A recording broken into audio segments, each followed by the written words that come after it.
जय गुरु जी, शुक्राना गुरु जी। अनंतम अनंतम शुक्राना गुरु जी के चरणों में कोट कोट प्रणाम और सारी संगत को जय गुरु जी। संगत जी, अगर आप चैनल पर नए हैं तो प्लीज़ चैनल को सब्सक्राइब कीजिएगा, बेल आइकन को प्रेस कीजिएगा, जिससे कि आने वाले सत्संग की नोटिफिकेशन आप तक पहुंच सके और आप गुरु जी के प्यारे प्यारे ब्लेसिंग भरे सत्संग सुन सकें। संगत जी, यहाँ पर सुनाए जाते हैं संगत जी के द्वारा भेजे गए सत्संग, जो कि बहुत प्लेट सत्संग होते हैं। अगर आपको अपना कोई शुक्राना सत्संग संगत जी के साथ शेयर करना है तो हमें लिख कर भेज सकते हैं। डिस्क्रिप्शन में हमारा व्हाट्सएप नंबर दिया गया है। संगत जी, जैसे कि आप सबको पता है, कल से नवरात्रि शुरू है, तो हैप्पी नवरात्रि संगत जी। तो संगत जी, इस नवरात्रि गुरु जी का मैसेज आता है कि मैं और माता रानी पुत्र तेरे घर आ रहा हूँ, तेरी तरक्की के दरवाजे खोलने आ रहा हूँ, तेरे कष्टों को दूर करने आ रहा हूँ। तो संगत जी, सुनिए आंटी जी का सत्संग, जिन्होंने हमें लिख कर भेजा है। आंटी जी लिखती हैं, ओम नमः शिवाय, शिव जी सदा सहाय, ओम नमः शिवाय, गुरु जी सदा सहाय, जय गुरु जी, शुक्राना गुरु जी। अगर आप कमेंट में जय गुरु जी लिखते हैं तो साथ में जय माता दी भी लिखना बिल्कुल ना भूलें। संगत जी, नवरात्रि हैं तो गुरु जी माता रानी के साथ आपके घर आ रहे हैं। मैं आपको बताऊंगी कि गुरु जी आपके साथ आपके घर जो आ रहे हैं माता रानी के साथ, तो आपको क्या दो चीज़ें घर में लानी है और क्या दो चीज़ें घर से बाहर निकालनी हैं। ये आज गुरु जी का थॉट है। और ये हो सकता है किसी संगत ने गुरु जी से कुछ पूछा हो या कुछ मांगा हो या कि कुछ परेशानी हो, तो गुरु जी के सामने बैठकर बात करो। शायद इसलिए थॉट आज गुरु जी ने भेजा है। वैसे तो सारी संगत के लिए है, पर हो सकता है किसी स्पेशल संगत के ऊपर गुरु जी की मेहर भरी नज़र हो और गुरु जी उनको ब्लेस करना चाहते हो। तो चलिए संगत जी, अगर आप गुरु जी से कुछ आपके दिल में कुछ सवाल आते हो, कहीं जगह पर आप अपनी किसी दुविधा में फंस गए हो या किसी परेशानी में फंस गए हो और गुरु जी से आप कुछ बात कर रहे हो, तो गुरु जी के सत्संग सुनिए, उनमें आपके सवालों के जवाब मिलते हैं। गुरु जी अपने संगत को कई हिंट देते हैं, कई बार संगत को वह हिंट समझ नहीं आते हैं, तो गुरु जी इस सत्संग के जरिए उन हिंट को एक सिंपल भाषा में बता देते हैं और आपको समझा जाए कि आपको सत्संग पूरा सुनना है और शुक्राना करना है।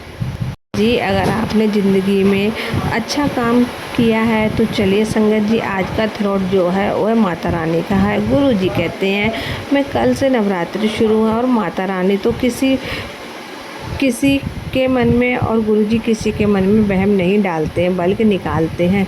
तो गुरु जी कहते हैं कि वह सारी कई संगत को लगता है कि हम नवरात्रि में जो अखंड ज्योत है वो जलाते हैं, अखंड ज्योत जो आप जला लें। लेकिन एक चीज़ का आप ध्यान रखें कि जब आप अखंड ज्योत जलाते हैं, इसका मतलब होता है कि आपने माता रानी को और गुरु जी को घर में बुलाया हुआ है। तो कोशिश करें कि घर में कुछ ना कोई सदस्य अवश्य रहे। घर पर आप ताला मार के ना जाएं। अगर आपके कि पीछे से अगर वो ज्योत अखंडित हो जाए तो ध्यान रखें, अगर वह ज्योत शांत हो जाए तो आपको वहम आ जाएगा। गुरुजी तो वहम नहीं करते, पर आपको आ सकता है कि मेरी ये ज्योत शांत हो गई है, अब क्या होगा।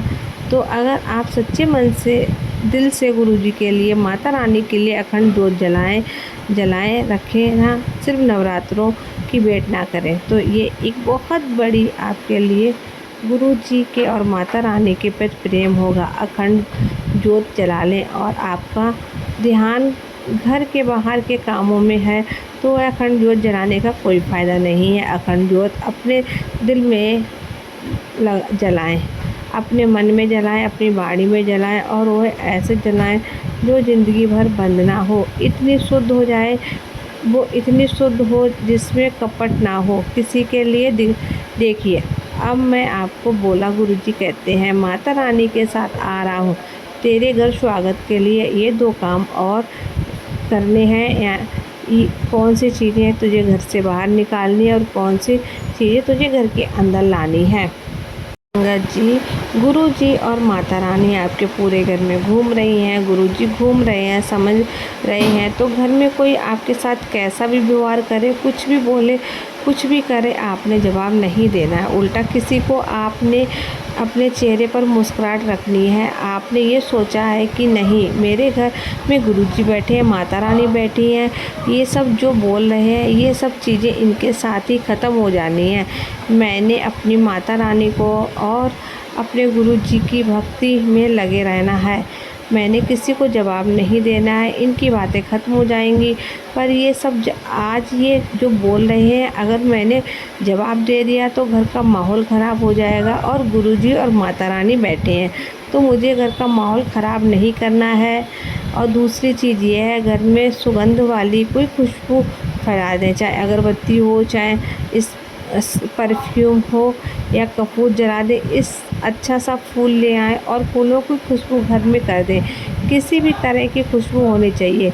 घर में माता रानी का स्वागत करें, गुरुजी का स्वागत करें। घर में फूल ले आएँ, एक भी लेकिन लेके आएँ, या आप खर्चा करने चले जाएं। आपकी हिम्मत नहीं है और आपको समझ नहीं आ रही है हमें क्या करें। मैं आपको एक आसान सी चीज़ बताती हूँ। माता रानी को देसी घी की खुशबू बहुत ज़्यादा पसंद है। माता रानी को देसी घी की जोत और गुरुजी को देसी घी खाने में बहुत पसंद है। तो कोशिश करें देसी घी की जोत जला लें, उससे खुशबू भी हो जाएगी, घर में माता रानी की जोत भी जल जाएगी, गुरुजी की जोत भी जल जाएगी। और गुरुजी को और माता रानी को देसी घी पसंद है, हमारे गुरु को भी देसी घी बहुत पसंद है। दो चीज़ें यानी कि घर में देसी घी की जोत जला लें तो बहुत अच्छा है। अगर किसी को लगता है कि हम देसी घी की जोत नहीं जला सकते हैं, कहीं से भी एक फूल तोड़ कर लेकर माता रानी के चरणों में रख दें। तो दूसरी चीज़ जो आपके घर में से बाहर निकालनी है, सबसे पहले क्रोध, गुस्सा। इस नवरात्रि गुस्सा करना ही नहीं है। कितना भी गुस्सा आ रहा हो, उसी समय गुरुजी का नाम लेना शुरू कर दो, माता रानी का नाम लेना शुरू कर दो। फिर देखिए, अगर गुरुजी और माता रानी आपके घर में आ रहे हैं और आप ये दो चीज़ें ला रहे हैं और दो चीज़ें घर से निकाल रहे हैं, तो इससे आपके घर में क्या फ़र्क पड़ने वाला है, मैं आपको ये बताऊंगी। दूसरी चीज़ आपको जो घर से निकालनी है, और सिर्फ नवरात्रों में ना करें, हमेशा के लिए निकाल दें अहंकार और घमंड। आपके पास पैसा है, आपके पास सुंदरता है, आपके पास पावर है, ये सब घमंड की चीज़ें हैं ना, इनको घर से निकाल दें, क्योंकि इनका पता नहीं कब ख़त्म हो जाए। घमंड करना है तो एक मत का घमंड करो कि मैं गुरुजी की संगत हूँ, मैं गुरुजी की सबसे अच्छी और प्यारी संगत हूँ, समझ रहे हैं आप। वैसे तो गुरुजी कहते हैं कि किसी बात का घमंड और अहंकार नहीं करना चाहिए। जो आपका शरीर है मिट्टी में मिल जाना है, एक दिन उसके साथ आपकी सारी चीज़ें मिट्टी में मिल जानी है। तो घमंड करना है तो इस बात का करो कि गुरुजी ने मेरी बाँह पकड़ रखी है, गुरुजी ने मुझे चुना है, मैं कितना किस्मत वाला हूँ। इस नवरात्रि गुरुजी का, माता रानी का आप वेलकम करें। घर में देसी घी की जोत जलाएं, प्यार से उनका स्वागत करें। किसी के साथ लड़ाई झगड़ा ना करें, क्रोध को और अहंकार को घर से निकाल दें। जो लोग देसी घी की जोत नहीं जला सकते हैं, वह मन में उनकी जोत जलाएं। वैसे तो आप इंसान हैं, नवरात्रि एक फूल लाकर रख सकते हैं, कोई बहुत बड़ी बात नहीं है। हर मंदिर के बाहर आपको फूल मिल जाएगा। जो फूल नहीं चढ़ा सकते, प्लीज़ वह परेशान ना हो। सच्चे मन से माता रानी की पूजा याचना करें और गुरुजी का मन में सिमरन करें।